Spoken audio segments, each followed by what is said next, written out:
Hello, I'm AppyX Toycat, and Minecraft 1.21 development is in full swing, as we can tell from today's snapshot, which introduces 53 brand new blocks to the game. Out of those 53, by the way, these are my personal free favorites. If you agree or don't, let me know by the end of the video in the comments. I think these are really, really great blocks, and they're not the only things added in this update. As well as these 53 brand new blocks, there is a brand new spooky feature they've decided to update the bat. But why did they add 53 brand new blocks, and what do all of them do? The bad news is you'll be disappointed if you want an answer that isn't just look pretty and be in the game, but also how do you get your hands on these snapshots and try out 1.21 early for yourself? And finally, what does this mean for the wider update? These are all questions I'll be answering in today's three-part video, starting with the easiest one, which is how do you get the snapshot? Well, interestingly, unlike with the previous years, where these snapshots have generally come out earlier than the Bedrock betas, and then previous years before that, where who knows if it would come out earlier on Bedrock or Java, it seems as though this year they're trying to make sure all snapshots and betas come out at the same time for both platforms. However, if you want to play the Bedrock beta and preview, alongside having to go to the store and download specifically Preview Minecraft, you will have to wait on this week's snapshot because it isn't available yet for the Bedrock version. There's some form of delay happening with the rolling out of it, and so instead we're in the Java version for what might be the last time on a snapshot/beta video, something which I think is good news because I'm much more familiar with Bedrock. Every now and then there's a weird Java feature that I can't quite spot. Just like, for example, you might not spot that we actually only have 4 official copper blocks right now. We have the lightning rod as well, but in 1.20 we only have 4 blocks, cut copper, and rather copper blocks, cut copper, and then cut copper stairs and cut copper slabs. 4 separate copper blocks, despite 4 updates having come out and people are requesting that copper do more, but they are finally listening to this in 1.21 because we have 5 brand new copper blocks all joining the fade in today's snapshot. As you can see, we have the brand new cut copper block, we have the copper grate, we have the copper trapdoor, the copper regular door, and then finally the copper bulb. This is the most interesting, technically a full 5, it has to be said, because when you look at the copper door and the copper trapdoor, they look like they're very interesting blocks, and indeed, looking at them, you can see they've got this weird thing that looks like a lock on them, but right now they just function like regular doors, except made out of copper. So this is certainly the heaviest door you can move by hand, and so yeah, if you're curious as to how we get to 53 blocks in this update, it's because copper has so many damn variants. If you type copper into the creative menu, you'll know what I'm talking about, but you have a copper version of each of these 5 blocks, you have the slightly weathered version of each of these blocks, you have the slightly more oxidized version, and then you have the fully oxidized version, giving you 20 different blocks, and then of course you can then honeycomb them, making a a waxed version of each of these. Even though a waxed version of this block is exactly the same as a regular one for basically every intended purpose, that means that we've got 40 brand new copper blocks right here. I am standing amongst 40 brand new blocks, despite showing you 20 sort of. So 20 brand new copper blocks, or 5 brand new copper blocks with 4 variants and then 2 states of waxing versus not, brings us to 40 blocks. But what about the other 13? Well, I'm glad you asked, because the other 13 happen to all be tough variants, because after so many years of having tough be a near useless block by itself, we now have tough stairs, tough slabs, and tough walls. These are very weird to look at because they've always made sense to be there, so to describe these as new blocks feels a bit odd, but that's 3 brand new blocks. Then there is polished tough stairs, polished tough slabs, and polished tough walls. Then there is polished tough stones,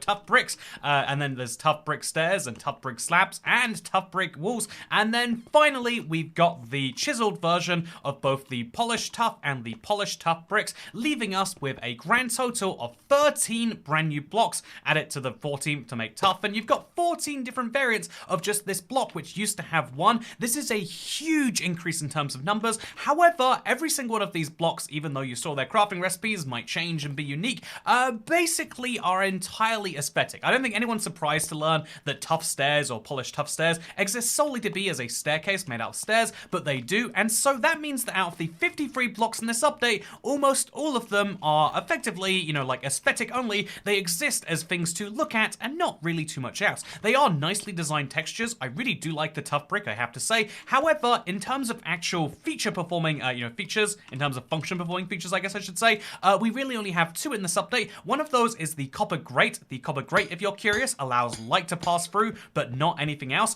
There isn't actually right now any functionalities to items or water like people theorized, but yeah, you can craft these copper grates quite well as well. They're quite cheap. Every single copper block you put in gets you 4 copper grates out, so I kind of like this as a recipe. By the way, quite interesting. As best I can tell, there's no crafting recipe for this. It is just done with the stonecutter, so one of those unique recipes. And then we've got the other one, which is much more expensive because the copper bulb is actually crafted from 3 copper blocks plus a blaze rod plus a redstone. Blaze rods required for a redstone ingredient is absolutely wild, I have to say. And so in case you're curious as to why this is so functional, it's not just a light like the redstone lamp. If I show you, the redstone lamp turns on the same as the copper bulb, but when the redstone pulse is done, the redstone lamp will turn off, but the copper bulb will stay on. This is a big difference maker in my opinion, because it means you can do some really funky redstone stuff. I mean, even this alone, right, is a big difference. The fact that you've got some, which turn on temporarily, some which turn on a lot, but then you can measure this with comparators, and long story short, this is one of those really big changes for redstone users versus the copper grate, which is maybe a big deal for making solid ceilings that let people see the light, but without them being directly exposed to rain or lightning or indeed mob spawning and whatnot. So you can get all of the advantages of daytime, and it's kind of like glass in that way, but everything else in this update is entirely, kind of looks-based right now. I mean, obviously you can argue the door still does what a door does. It activates with redstone, just not any differently to existing stuff, and this is something I think is a bit of a bummer. Like, if you look at the door, it has this big kind of padlock-looking thing on there. Admittedly, I can see it as a handle now that we're playing around with it, but I feel as though this could be an opportunity to make copper the redstone holding, block, and so in the same way that these blocks hold their charge, maybe the redstone door could unlock using redstone, but then manually you still have to go in here and do it yourself. Or maybe you could use an axe to get the lock undone. I like the idea of having a different way of locking doors, not just another type of door that works like the wooden one. That's my personal opinion though. By the way, did you know that 11 years ago today was the release date of the Pretty Scary Update, or 1.4? This added a lot of spooky features, or a surprisingly few number if you actually look at it. However, one of these was the bat, which originally looked like this. You might be familiar with it, but now, as of the 1.21 update, will look like this instead. As you can see, an entirely different mob, except maybe it's flying around a bit too much. So another new feature you might want to know about is the tick freeze command. You can now freeze your world effectively. Everything will be frozen, and indeed you can slow things down if you want to, because there is a brand new command which will allow you to just kind of take steps if you want to. It's very, very fascinating. We can move 1 second's worth and and then we can freeze the game forwards. It's very, very interesting to see this, but yeah, it's a great opportunity to see things like mobs in kind of a frozen state. And so let me show you a few bats. This is they look like plants when you place them down like this. This is what the bat looks like when one first spawns in. It is a 2D mob that has now been updated to be more pixel consistent with the rest of the game. Something Minecraft has had an issue with for a very long time is that older mobs tend to be very pixelated, while the turtle, for example, has way higher pixel densities. The strider is another great example, and Mojang's been trying to fix this inconsistency mob by, oh, that's interesting, huh? Mob by mob, and so one of the ways they're doing that is like this. When you punch a mob, it apparently flips around. Today I learned. Let's move every mob forward a second and see what happens.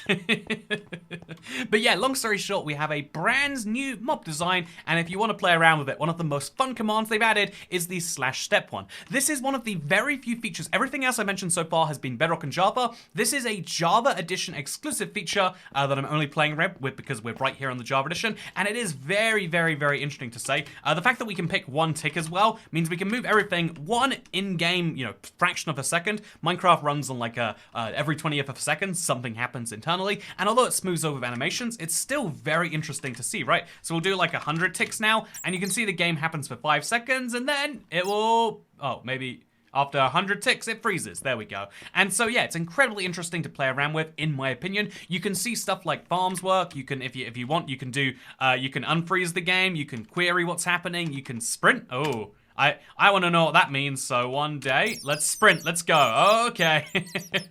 You can cause the game to go at a faster pace to see what would happen in a longer period of time, which is fun if you ask me. Anyway, so with that said, yeah, look how crazy things are with this.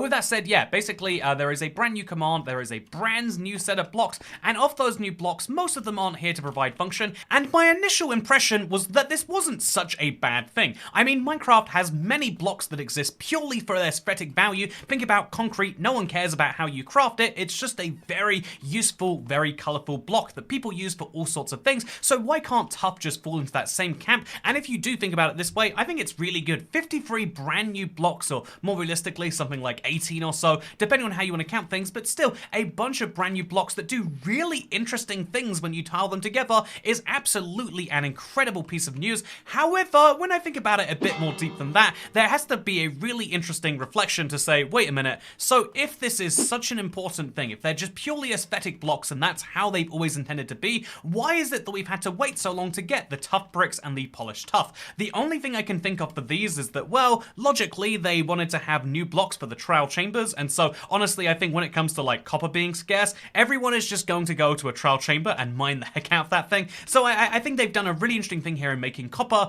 both more commonly found and also having more value, and you can make an argument the same is true for tough bricks, but when it comes to the regular tough variants, because at least these brand new blocks required some artist to work some amount of time, like it might have been weeks-long project to make all of these and make them perfect with all the iterations, etc. I can understand that, but when it comes to the tough stairs, the tough slab, and the tough, wall right here, they are exact clones of the tough block, just in stair, slab, and wall. If they were always intending to do this, or if this was on the cards at some point, why didn't they do this immediately? What was the point in them not having a tough slab and a tough stairs? Surely they had some grand logic they were keeping to, or if they didn't, the only thing I can think of is that this is a kind of slow drip feed that Mojang's been doing, where they're like, okay, if we add something new to the game, it should exist in kind of a bad function at first, and then later we can make it more useful.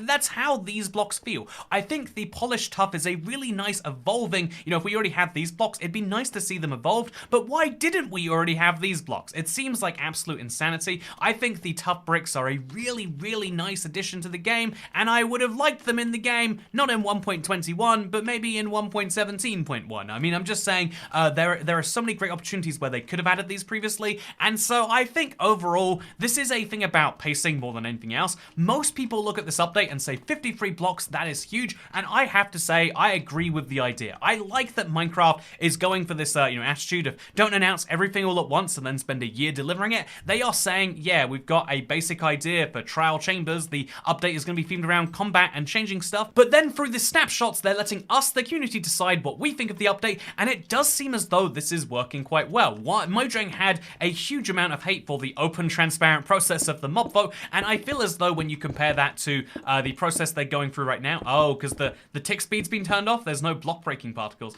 but if you compare the way the mob vote was done, where they're very honest and transparent about things, and you compare that to this, where they're just saying, yeah, we will tell you what we've got planned later, because we announce it too soon, then you guys won't like it. I think realistically, that is the best thing to do. Sometimes there's what you would want as an individual, but then what you can acknowledge works best as a society. I think, what's a good example of this? No one ever thinks that prison is a good idea, right? Like, why should we lock people away and take their freedoms away? But then on a societal level, you go like, well, I hear about this one guy who committed this atrocity, and maybe actually we do need a prison. Maybe Mojang is basically making us realize the same for PR and hype. Mojang is one of the more upfront and honest developers, and in a lot of ways that has stung them, and so now what they're doing is a bit more of a strategy where they're going for the big PR hype of every week having something new, and honestly, if that's working for them, then fair enough. But what I don't like is if we take years to add something so that it can, increase the size of a future update, when in reality, adding tough walls and slabs and bricks could have easily been done in a point update. It could have easily been done in 1.18, 1.19, 1.20. It feels as though waiting for a thematic update it doesn't fit well with me, but I have to admit I'm probably in a minority on that one. So let's come to the conclusion of what I think here. The development of 1.21 was always going to go differently, and although we know the theme of this update and we know the first few features of this update, the truth is we're always going to have a little bit of a surprise in there, and honestly, the way Mojang are doing these snapshots is very clever, where instead of having one big batch of content, it seems as though we're getting to digest this bite by bite by bite, and so by having all of the decorated blocks in one big combined snapshot, we can actually, have a big conversation solely about textures, it seems. There's a few discussions about how should measuring copper bulbs work, or should copper grates do more, or indeed the copper doors, but most of the discussions here that they're looking to solicit feedback on are going to be about what they think about the individual blocks. They want to improve those,